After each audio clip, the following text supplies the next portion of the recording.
Millions of people have witnessed their life being affected by the coronavirus disease, known as COVID-19. The clinical symptoms of COVID-19 patients include fever, cough, fatigue, with other symptoms such as headaches and muscle pain. Other serious respiratory symptoms can emerge as a result of the development of the disease, taking the form of the Severe Acute Respiratory Syndrome, or SARS. Based on the scientific evidence available to date, food is not considered as a vector of transmission of COVID-19. Also, the potential presence of the virus on food packaging is not considered sufficient to cause infections. The virus is passed directly through contact with an infected person's secretions. For example, droplets from coughing or sneezing, or indirectly through contact with surfaces that an infected person has coughed or sneezed on, and subsequently touching one's mouth, nose, or ears. During this COVID-19 pandemic, it is important that measures are taken to prevent the transmission of the virus in all work environments, and that includes the food production sector. Measures are taken to protect workers and prevent their infection by the virus, to preserve the food production capacity and prevent transmission of the virus to the community, maintain and enhance the safety of food products handled in the food premises, and preventing the introduction of new hazards that may be associated with the additional measures related to COVID-19 management. 3 key prevention pillars are pursued in food production operations. 1. To prevent the introduction of the virus into the food operation and ensure that workers are not infected. 2. Enhance food safety management measures and adapt them to the requirements of the prevention of COVID-19 transmission, and in particular to the requirements of physical distancing. 3.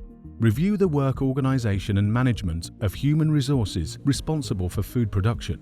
The first pillar is related to the protection of workers and preventing the virus from entering these premises of food production. This can be achieved through preventing staff with any symptoms of COVID-19 or whose immediate family is affected by COVID-19 from accessing the food production operations, enhancing staff awareness and ensuring that staff and contractors report any symptoms and signs of illness and be attentive to them in an environment that promotes trust and avoids panic and anxiety, taking additional precautionary measures such as taking staff temperature upon accessing the food production premises. If a staff member was found to have contracted COVID-19 or is suspected to have contracted the virus, it is indispensable to inform the health authorities according to national protocols. The surface that the sick employee may have been in contact with should be immediately cleaned with the appropriate agent. The employee should be immediately sent home and told to follow national protocols for infected individuals. Any close contact within the food production operation should also be sent home. It is possible for employees suspected to have contracted the virus to return to work after 14 days, which is the incubation period of the virus if no symptoms have appeared. Those who were sick can return to work once declared cured by national health authorities. It is important to introduce and apply the precautionary measure of physical distancing as much as possible through a number of interventions. Apply spacing measures between workers such that the safe distance of at least 1 meter between employees is achieved, and adapt production lines accordingly. Redistribute employees in workspaces. Avoid situations where workers may face each other along food production lines. Take any measure that can prevent possible transmission of the virus, even from asymptomatic individuals, in the work environments, such as limiting the number of workers in a given food production area, assigning workers in different groups and limiting contact between different groups. The second pillar focuses on enhancing food safety management measures and adapt them to COVID-19 prevention requirements.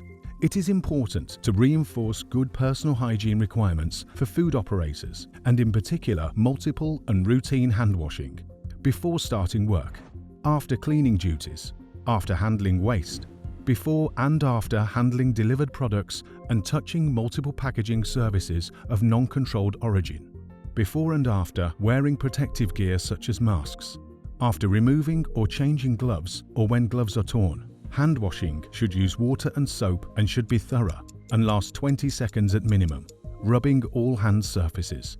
It is possible to use approved hand sanitizers where the concentration of alcohol should be at least 70%.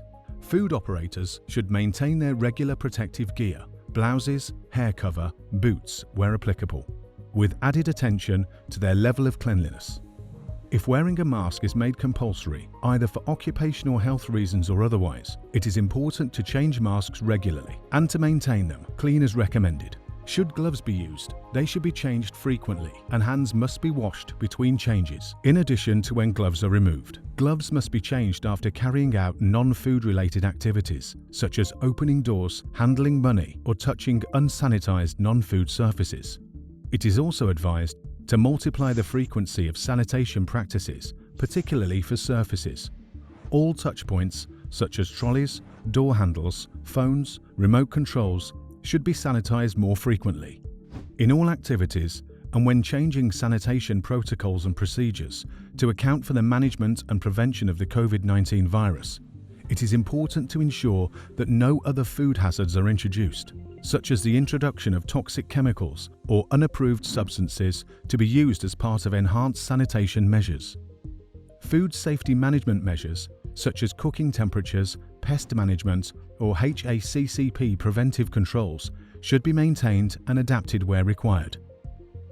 With the added attention of possible instances of food fraud through enhanced supply verification measures applied to domestic products and imports.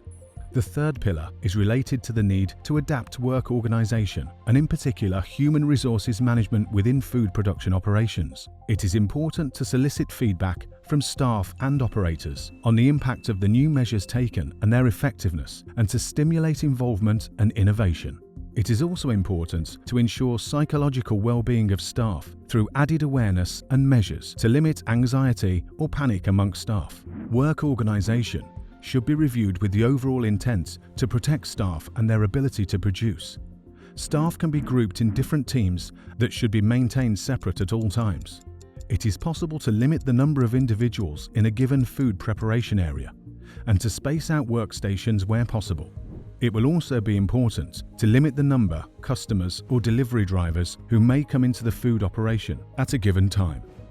All resources should be mobilized to ensure food safety, to protect workers and to maintain the food production capacity at all times, and in particular during this pandemic.